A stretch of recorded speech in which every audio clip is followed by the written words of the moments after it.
Bom, saudações a todos, sejam bem-vindos a mais uma aula de Química e desta feita nós estamos aqui para falar da eletrólise em solução aquosa. Portanto, o tema de hoje é eletrólise em solução aquosa. A pergunta é, o que é eletrólise em solução aquosa? Bom, nós temos aqui a definição que diz o seguinte, é aquela que se realiza com o eletrólito em solução aquosa. Então, a eletrólise em solução aquosa é aquela eletrólise que é realizada com o eletrólito em solução aquosa. Nós destacamos aqui alguns termos, temos aqui eletrólito e solução aquosa. Nós sabemos que um eletrólito é uma substância que pode conduzir a corrente elétrica, tem a capacidade de conduzir a corrente elétrica. A sua solução conduz a corrente elétrica. E temos aqui solução aquosa. Nós sabemos que uma solução geralmente, ou na realidade, é uma mistura homogênea em que nós temos lá dois componentes, um soluto e um solvente. Então, quando numa solução o solvente é a água, então essa solução é chamada de solução aquosa. Então, estamos a querer dizer que neste caso, ou nesta eletrólise, vamos ter o eletrólito dissolvido em água. Então, neste caso, o eletrólito vai estar dissolvido em água, formando aqui uma solução aquosa desse eletrólito. E nós sabemos que na eletrólise, o que nos interessa na realidade são os íons que provêm de uma certa substância, pois são esses íons que vão sofrer ali as reações de oxidação e redução nos elétrodos durante o processo da eletrólise. Então, uma das formas de nós conseguirmos os íons a partir de uma certa substância é, neste caso, dissolvendo essa substância em água. Por exemplo, se nós tivermos um composto iônico, nós já sabemos que na estrutura de um composto iônico temos lá íons positivos e negativos. Mas esses íons, quando a substância está no estado sólido, esses íons não têm mobilidade, estão presos na estrutura dessa substância. Então, para que nós possamos realizar a eletrólise, temos que ter esses íons com movimento, temos que ter esses íons livres. Então, uma forma de nós libertarmos, entre aspas, esses íons é dissolvendo este composto em água, pois aí vai ocorrer uma dissociação, neste caso, iônica. Então, teremos uma solução que contém íons que têm alguma mobilidade. Então, assim, esses íons podem migrar com muita facilidade para os elétrodos, onde as reações de oxidação e redução irão ocorrer. Então, neste caso aqui, estou a querer dizer que quando nós temos aí uma solução aquosa, temos a participação da água. Então, nesta eletrólise aqui, vamos ter algo muito interessante. Vamos supor que eu tenho aqui uma substância do tipo AB, é um composto iônico, né? Então, sólido. Quando esta substância aqui está em solução aquosa, então, o que é que vai acontecer? Vai ocorrer aqui uma dissociação. Vai produzir aqui o A+ é meio aquoso e também o B- é meio aquoso. Então, esta aqui é a substância que é dissolvida em água. Temos a solução aquosa desta substância. Então, quando nós adicionamos ou preparamos uma solução aquosa desta substância, esta substância produz lá o íon A+ e B-. O problema é que estamos a falar aqui da solução aquosa, em que nós temos também a água como sendo solvente. Então, em toda a solução aquosa, nós temos a participação da água. E a água naturalmente sofre esse processo aqui. A água naturalmente sofre este processo de auto-ionização da água, em que nós vamos ter aqui o íon H+, vamos ter também o íon OH-. Então, em toda a solução aquosa, nós temos a água. E esta água, na prática, encontra-se ionizada desta forma aqui. Então, se vocês puderem perceber aqui, temos numa solução aquosa, o quê? Íons positivos que provêm da própria substância, mas também temos íons positivos que provêm, neste caso, da autoprotólise da água. Então, temos aqui duas partículas com carga positiva, duas partículas com carga negativa. E nós sabemos que numa eletrólise temos apenas dois elétrodos. E em cada elétrodo só vai ocorrer uma reação química. Então, como é que neste caso essa eletrólise vai ocorrer? É simples de perceber. Mas, para que nós possamos de fato perceber muito bem, vamos considerar aqui a eletrólise neste caso, de uma solução aquosa de cloreto de sódio. Cloreto de sódio, NaCl, em solução aquosa, dissocia-se aqui, produzindo o íon sódio+, e também o íon Cl-. Temos aqui isto aqui. Então, para que nós possamos realizar esta eletrólise aqui, simplesmente vamos pegar o cloreto de sódio em solução aquosa e vamos pegar essa solução, que na realidade contém esses íons aqui, vamos eletrolizar. Vamos colocar isso ou esta solução numa cuba eletrolítica. Então, vamos colocar aqui a solução de cloreto de sódio numa cuba eletrolítica. Então, aqui vamos ter o quê? Vamos ter o Cl-, Cl-, vamos ter aqui o Na+, o Na+.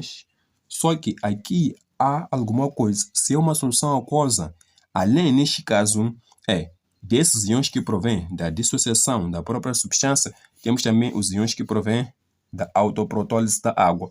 Então, temos que ter em conta isso. Então, aqui temos também os íons H+, os íons H+, os íons OH-, os íons OH-. Por quê? Porque é uma solução aquosa.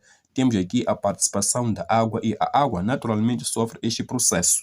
Então, temos lá na solução isso aqui. Então, de seguida, vamos mergulhar lá os nossos elétrodos. Então, vamos colocar lá os nossos elétrodos. Então, vamos ter este elétrodo.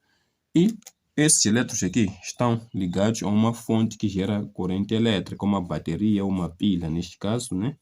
Então, vamos ter isto aqui. Vamos ter isto. Então, aqui vamos ter o nosso ânodo, que é o elétrodo positivo. Aqui, o cátodo, que é o elétrodo negativo. Então, nós vimos na eletrólise, neste caso ígnea, que quando este sistema aqui é conectado, é ligado, nota-se que as partículas com carga negativa, o que fazem? Direcionam-se para o ânodo, ou seja, toda partícula com carga negativa é atraída, neste caso, pelo ânodo. Então, toda partícula com carga negativa é atraída pelo ânodo. Nós vimos isso na eletrólise ígnea, que as partículas com carga negativa são atraídas aqui para o ânodo e as partículas com carga positiva são atraídas para o cátodo. Mas aqui o problema é que temos aqui duas partículas diferentes com carga negativa, duas partículas diferentes com carga positiva.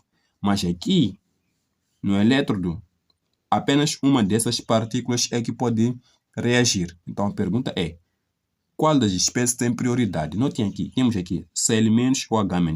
As duas partículas têm carga negativa. Então, naturalmente, que essas partículas são atraídas aqui pelo ânodo, que é positivo. Mas o problema é que são duas, e aqui só pode ocorrer a reação de apenas uma partícula. Então, a pergunta é: qual dessas duas partículas há de reagir aqui? A mesma coisa acontece aqui no cátodo. Temos aqui o íon H+ com carga positiva, que é, neste caso, atraído pelo cátodo. E temos também os íons sódio, que têm carga positiva também. Esses íons são atraídos pelo cátodo, mas aqui só vai ocorrer a reação de apenas uma espécie.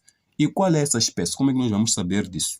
Então, aqui, notamos que há uma competição das espécies para que a reação possa ocorrer. Então, para que nós possamos resolver este problema aqui, nós usamos um dispositivo muito interessante que nós chamamos de fila de facilidade de descarga. Então, esta fila aqui nos indica quem são as espécies que têm prioridade de se descarregarem em cada elétrodo. Então, os elétrodos são dois. Então, temos aqui o nosso cátodo, que é o elétrodo negativo. Então, no cátodo, o que vai acontecer? Aqui vamos considerar que o eixo central é a água. Por quê? Porque a água vai participar em toda a solução aquosa. Então, nós vamos tomar como padrão, neste caso, a água. Então, a água, o que produz? Produz íons H+ e íons OH-. Então, o mediador aqui, vamos considerar que é, neste caso, o íon H+ no cátodo. Ou seja, vamos colocar aqui no meio o íon H+ no cátodo. Então, o que vai acontecer aqui? A prioridade qual é? Como é que nós vamos prever a prioridade? Algo tão simples. Temos que notar que neste sentido aqui, aumenta a prioridade de descarga. Então, isso vai querer dizer que aqui no meio, vou ter aqui o íon H+ como sendo o mediador. Então, quais são os íons que têm prioridade e quais são os íons que não têm prioridade? Algo tão simples. Se eu considerar que o H+ aqui é o mediador, é quem está no meio. Então, todos os íons que são formados pelos metais do grupo 1A, todos os metais formados aqui, na verdade, todos os íons, né? Todos os íons formados pelos metais do primeiro grupo A, assim como todos os íons formados aqui pelos metais do segundo grupo A, assim como que o íon alumínio. Então, todos esses íons aqui não têm prioridade em relação ao hidrogênio. Ou seja, se eu tiver numa solução um íon que provém do primeiro grupo, segundo grupo ou o íon alumínio, então, se eu for a comparar a prioridade que esse íon tem em relação ao hidrogênio, então esse íon não tem prioridade em relação ao hidrogênio. Estou a querer dizer que íons do primeiro grupo e segundo grupo, assim como o íon alumínio, não tem prioridade em relação ao íon hidrogênio. Então, nesta solução aqui, temos aqui o íon sódio. O íon sódio é um íon do primeiro grupo. Então, aqui o Na+, o K+, o Li+, por exemplo, são alguns íons do primeiro grupo. Então, esses íons todos aqui, em comparação a este hidrogênio, não têm prioridade de se descarregarem no cátodo aqui. E também, os íons dos metais do segundo grupo. Estou a falar de berílio, por exemplo, 2+, do magnésio, 2+, do cálcio, 2+, e por aí vai. Então, esses íons aqui, em relação ao hidrogênio, também não têm prioridade de se descarregarem. Se eu tiver numa solução, por exemplo, o íon H+, que tem carga positiva, e o íon potássio também tem carga positiva, a preferência de reagir aqui será dada ao íon H+. Ele que terá mais preferência em relação a esse íon do primeiro grupo ou do segundo grupo, ou então do íon alumínio. Mas acima do hidrogênio também temos alguns íons que têm prioridade. Por exemplo, os demais íons, ou seja, íons de metais que não sejam desses dois grupos aqui, têm prioridade em relação ao hidrogênio. Então, aqui estamos a falar do íon zinco 2+, do íon cobre 2+, da prata, do manganês, por exemplo, 2+, por aí vai. Então, todos os demais íons que não sejam desses dois grupos têm prioridade em relação ao hidrogênio. E também temos aqui o quê? O ânodo. Vamos colocar daqui. Ânodo, que é positivo. Então, no ânodo, nós temos como mediador, ou quem fica no centro, é o íon OH-. Então, existem espécies que estão antes dele, ou seja, que não têm prioridade em relação a ele. Então, neste caso aqui, quais são as espécies que têm prioridade? Quais são as que não têm prioridade? As que não têm prioridade em relação a este aqui são todos íons oxigenados, ou seja, todos os íons que têm oxigênio não têm prioridade, e também o íon fluoreto. Então, aqui estamos a falar de íons como o nitrato, o sulfato, o fosfato, né? Então, todos os íons oxigenados em relação aos íons OH- não têm prioridade de se descarregar. Então, se por exemplo aqui nós tivéssemos o quê? Íons OH- e um íon oxigenado, então esse íon oxigenado não teria prioridade de reagir aqui no ânodo. Então, neste caso, todos os íons oxigenados não têm prioridade em relação ao íon OH-. Mas temos íons que têm prioridade em relação ao íon OH-. Estamos a falar, neste caso, dos demais íons, neste caso. Então, por exemplo, os principais, cloreto, iodeto, o brometo, e por aí vai. Todos os demais íons que não sejam oxigenados têm prioridade em relação aos íons OH-. Então, tendo em conta esta fila de facilidade de descarga, nós já podemos concluir aqui qual é a espécie que vai para o ânodo, qual é a espécie que vai para o cátodo. Então, vamos lá. Aqui temos Cl- ou H-, que são espécies com carga negativa, então são aqui atraídas pelo ânodo. Mas, tendo em conta esta fila de facilidade de descarga aqui, entre o Cl- e OH-, qual é a espécie que tem mais prioridade? Notamos que, de acordo com esta fila aqui, notamos que o aumento da prioridade é neste sentido. Então, significa que esses íons que estão acima do OH- é que têm prioridade em relação ao íon OH-. Então, a conclusão qual é? É que no ânodo, a espécie que tem prioridade aqui vai ser o quê? O Cl-. Por quê? Porque está acima do OH- na fila de facilidade de descarga. Então, aqui no ânodo, vai se descarregar o Cl-, vai se descarregar o Cl-, porque ele tem maior prioridade que o íon, neste caso, o H-. Agora, aqui no cátodo, notamos que o íon sódio, em relação ao íon H+, não tem prioridade. Por quê? Porque o íon sódio encontra-se abaixo do íon H+, na fila de velocidade de descarga. Por quê? Porque o íon sódio é um íon do metal do primeiro grupo.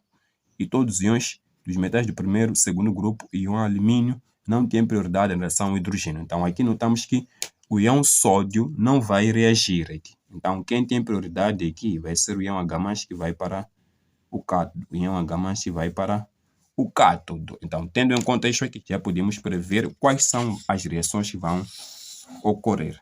Então, vamos lá escrever aqui as reações que vão ocorrer. Então, no ânodo ocorre o que nós chamamos de oxidação.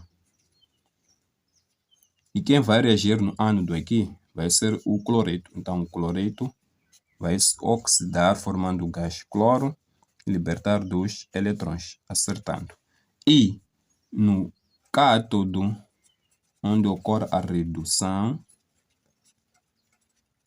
quem vai reagir vai ser o íon H+. O íon H+ vai se reduzir. Então, recebe aqui o quê? Aqui vamos acertar 2 eletrões e vai formar o quê? Vai formar aqui o gás hidrogênio. Então, são essas reações que vão ocorrer. Então, para que nós possamos escrever a equação global desta eletrólise aqui, temos que ter em conta, primeiro, a equação de dissociação da substância. Então, primeiro, vamos pegar a equação de dissociação da substância em meio aquoso. Então, vamos ter aqui o Na- em meio aquoso, mais aqui o Cl- em meio aquoso. Vamos ter isto aqui. E também temos que ter em conta o próprio equilíbrio de dissociação da água. Então, temos que escrever também o equilíbrio de dissociação da água. Sempre que quisermos escrever a equação global, temos que fazer isso. Então, temos aqui este equilíbrio. E agora as reações que ocorrem em cada elétrodo. Temos a reação que ocorre no ânodo. Então, Cl, isto aqui, menos, se oxida, forma o gás cloro e também liberta os 2 eletrões. E a reação que ocorre no cátodo, a reação catódica, esta é a reação anódica. Temos aqui o quê? 2 íons H+, que reagem ou recebem 2 eletrões e formam gás hidrogênio aqui. Temos isto aqui. Então, para escrever a equação global, vamos somar todas as equações. Então, como é que nós vamos fazer? Aqui temos 2 cloretos, aqui temos 1 cloreto. Então, para igualar, vamos multiplicar aqui por 2, aqui por 2, aqui por 2. Então, vamos eliminar este cloreto.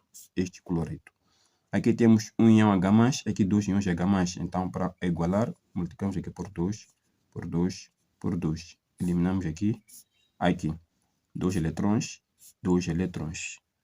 Então, o que é que nós temos aqui? Já não há mais nada que nós possamos eliminar, então vamos escrever. Antes da seta temos isto aqui, 2 Na Cl. Temos aqui 2 moléculas de água mais 2 H2O.